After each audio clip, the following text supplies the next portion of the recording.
Hey, what's up? It's Ashley Amaya here with the Hot Seat, and I'm at the premiere of Grieve, the short film. So excited to be here. And I've talked to a lot of amazing people, and I know there's so much to look forward to. Tailiah, you really did your thing with this one. So let's see what. Hey guys, it's Ashley Amaya here at the premiere of the movie Grieve. And I finally get a chance to sit down with the writer, director, Tailiah Breon. Hey girl. Oh my goodness. Oh my goodness. So we're here again. Yes, we are. You know, let's get into this. The feelings, the all of the emotions. Mm-hmm. Where are we right now? Just in all that's happened tonight. Where are we? I feel good. It's been a long day, but it's been worth it. Yeah. And I'm just grateful. I feel like when you got a task that you're supposed to complete and now you're getting that gratification because you right at the end of it's almost done. Like I just feel like, okay, we did it. Yes. Yeah. So you done made everybody else cry today.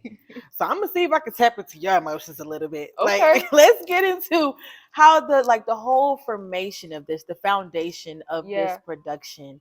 I want to hear from you. Where does it come from? Where's the inspiration coming from this time?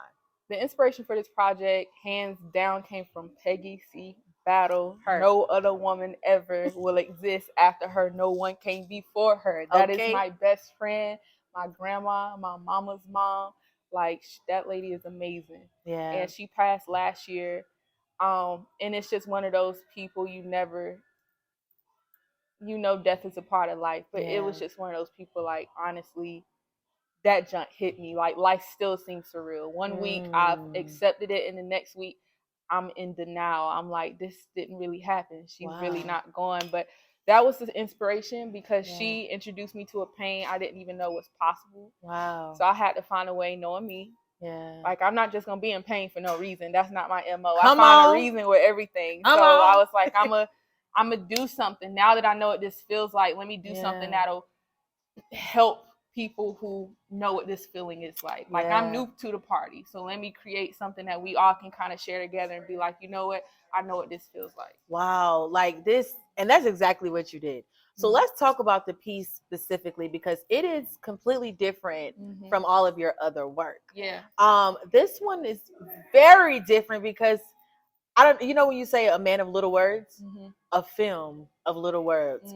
But everybody that has come out of viewing, like as soon as they come from viewing, they're just like, woo, okay, right? Yeah. So let's talk about you kind of thinking of the different scenes that you incorporated. Like, what made you hit on every angle? You hit on every relationship that you could think of, and having to lose that important person. So that was the goal. Like, I just wanted a lot of different stories, and to touch on minimum speaking is because sometimes less is more. Like, when you're grieving, sometimes you're not looking for people to give you advice or to say the right things. Like, just be here. Like, just cry with me in this moment. So I just looked at it as an art piece, and it was a good challenge because I wanted to do a film that was that convicting, that compelling, that beautiful, and no one barely spoke. And that's a different kind of like challenge you got to tap into. Yes. It really, leans on how it's shot, who you cast, how they deliver, how do you get across a message without words, because I think that's what grieving is. It's kind of like this unspoken language that we all have to each other. It's like, I know, you don't even have to say anything. Yeah. Grieving doesn't have, it can't be explained. The same way love can't be explained, but with so many words. So for sure. Oh my goodness, Tailiah. It's just so much. It's so much. But the biggest question of the night. So you make this whole entire production. The inspiration was your grandmother. You get through production. You do your post interviews with all of your cast members. Now you're moving to the social world. You're bringing it out. You're promoting it, and boom. What the movie was about, you had to then turn around and deal with because you lose one of your cast members. So how do you process, like, do you think this whole project was foreshadowing what was to come? Like, how do you... Man, that's a lot. That's a lot. So as a director, how was that for you? Yeah, that's a good question. It happened so fast, and we had so many things that we still had to work with. So I do feel part of me didn't get a time to completely like allow myself to figure out how I felt. But I do know immediately as soon as I got the news, I called my executive producer partner, Stephanie. Yes. And I didn't know what I was gonna say yet. But as soon as she put the phone up, I was just looking. I couldn't speak, and obviously she on the end like, "What's going on? Like, you better speak now because I'm worried." Yeah. And I told her, and it was just a moment, and it just made in my gut everything we had been doing mean so much more. Yeah. I did get a chance to attend his funeral to just support the family, and to hear people speak about him who've known him his whole life, and I only had literally a moment. It's really humbling, to be honest. Like, man, just being around mortality the older we get, because we're not the little kids anymore that know about stuff, and it's like, oh, okay, they're old, you know. Yeah. Now we're in that age where we're losing people, so I empathize differently. I know people I went to school with who don't have a father anymore, who don't have a mother anymore, so it just hits different for me. So to answer your question, yeah, man, Greg being gone just made me feel in my heart and know that these type of projects, don't question them and how divine they are and how needed they are. So that's what Greg did for us. And you touched on something. You said how needed they are, because this grief is a conversation that is needed, because people don't, and I love how it transpired over into the screen, on screen, how you show how you don't know when it's going to come, how it's going to come, who you're going to be, like, you don't know. You really don't know. But the way that you showed how those people went through, some of them went through like 5 different emotions with no words. Yeah. And that's the part that is like, but they said nothing, and it still said so much. Yeah. So when you were putting together your cast for this type of film, which again is different from anything else, what was that like? What was like your first day on set versus the last day on set with your cast? Whew, that was good. The process, well, we shot in North Carolina and Atlanta, so we kind of had cast from all over. Like, we cast it locally. We had people I just reached out who I knew could give it. We had people from Baltimore. We had people from LA who flew out to be a part of this. So come on, like, USA. Kudos. Come on, you kudos to y'all. But you know, you just find the right people. And me being a director, it was important to me. I always try to create a space where I'm like, I don't know how y'all think film is supposed to go.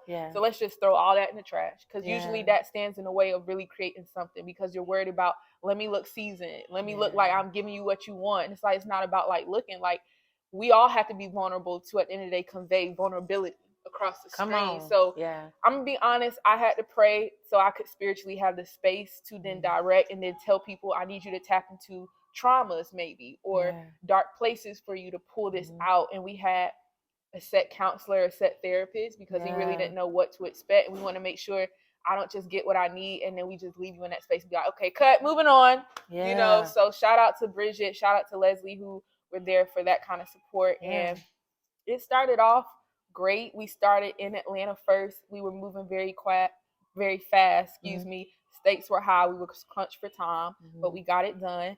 And then we ended in North Carolina. And it was just beautiful. It was just good to see people come. And when I come home, it's a lot of creatives here who don't get the experiences that Atlanta has. So it was just nice to be a part of something and do it with people who value just doing something at a higher level that was taken seriously from beginning to end. So, and it was beautifully constructed. Like it was demonstrated well. I must say, like, I don't tell you, like, you just can't at this point. If somebody be like, you know, you can't be shocked. You know what I'm saying? Like, you come with everything that you come to the table with is so different, and it's so needed. It hits on like a lot of your heavy, you know, conversations, or your conversations that people don't even want to have, you know? Facts. And I know that space, like what you just said, is what I want to tap into. I want to do real stuff with people, but not in a bombarding way.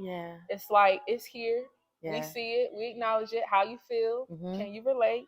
Cool. Take your time. Do your process. Okay. How you do it. Do what you gotta do. Right. But I'm not. So that's all. Okay. So this is the last question I'm gonna ask you. Okay. So again, going back to the fact that this was inspired by losing your grandmother. So the question I'm gonna ask, because you telling us about grieving and the different processes and how that works. Tailiah done grieving? Absolutely not. I'll be grieving the rest of my life. This is one of those for you. And me taking the time to learn, like you said, it's funny because through me creating this and trying to be there and be a shoulder for other people, I go home and cry out the blue. Wow. I'll be on set. I could be in the middle of promoting grief and just had a moment that came to me out the blue. So my relationship to grieving is changing, and I expect it to as I just grow older. But will it always be here? Yes. I just think it's going to transform, and I'm looking forward to how it transforms. You know, in the beginning, it was just we're foreign to each other. I'm getting to know you, you're getting to know me. And now it's like, okay, I know it's here. So now I'm learning like, okay, we with each other for life. So how can we make this work? I want it to be healthy, you know? That so is so crazy. Yeah. Where I'm at with it. You really just said a lot, like a mouthful, because now it's making me think you don't just form relationships with people. You have to form relationships with different emotions. And sometimes you don't even form those relationships until it's time to sit in those, those positions. So I think about it like, one of the common things with grieving is it hurts so bad we try to deny it. We can go years like I'm good, I'm okay, and then something can come out years later. And when you talk about relationships, like let's just take an emotion and give an analogy of a person. Let's say there was a child or a parent that you are estranged from, and you went your whole life not knowing them. And you like, I'm good. I lived a whole life without you. Like, you not here. But in the back of your mind, don't lie to yourself. Yeah. And then one day, just out the blue, something can hit you different than it has. Or you could want to, I want to reach out to them. Yeah. And then all of a sudden, all this emotion comes out that you never knew was there because it was suppressed so low, and you figured out how to survive without acknowledging, no, this person is here. Yeah. So rather than me acting like grief is not in my life, let's make this work. Yeah. Sit down. Let's talk about it. Yeah. What works for you? Okay, this is what works for me. Wow. Okay, this is what we can meet in the middle. Like, so yeah. Wow. Tailiah, this was amazing. Thank you. You asked some good questions. Thank you, girl. You a host for real. Okay. Tell them to book me. Okay. Book her. She for real. She don't just be saying stuff. She really like in it.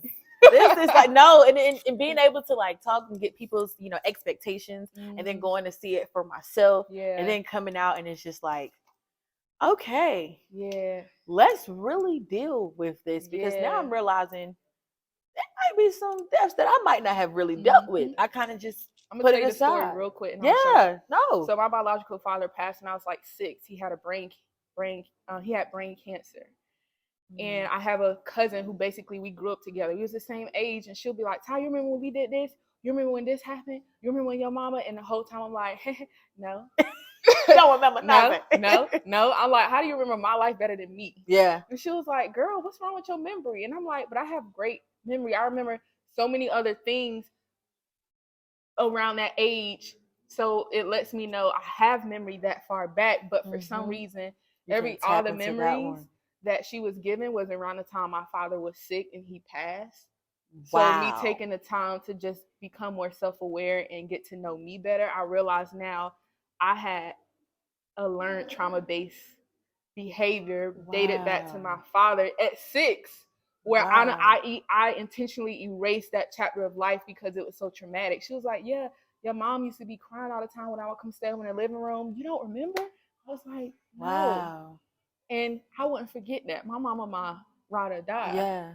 So that's those moments I'm talking about, where it's like, wow, I never even realized I didn't give myself time. Like, I don't remember stuff now because at that time I found ways to survive at 6. Yeah. Like, I don't want to remember this. So I don't even remember that time at all. But ain't God good though? Good. Because even though you didn't know, the trauma that you didn't even know about, look where we at. That's a fact. Okay? That's a like fact. That is, girl, listen, continue to let God use you and move you in the way that he moves you. Everything that you do, like, there really aren't any words. Right? You're needed in the industry. Thank you. And we're going to continue to give you your flowers. When you come home, just know whatever you need, seriously, because what you're doing out here, Tailiah, is just it's incredible. It's amazing. And I thank God for the rooms that he has put you in, because you have a voice and you have, girl. All right, we ain't doing this. But no, just continue to be the light that you really are, because it's needed. The world needs that. And every story that you have, please continue to tell them. Thank you. Okay? Thank you. Y'all, I'm Ashley Amaya, and of course, I'm here at the premiere of Grief, the movie, with the director and writer, Tailiah Breon. Thank you, girl. Thank you so much. All right, yes, hug it up.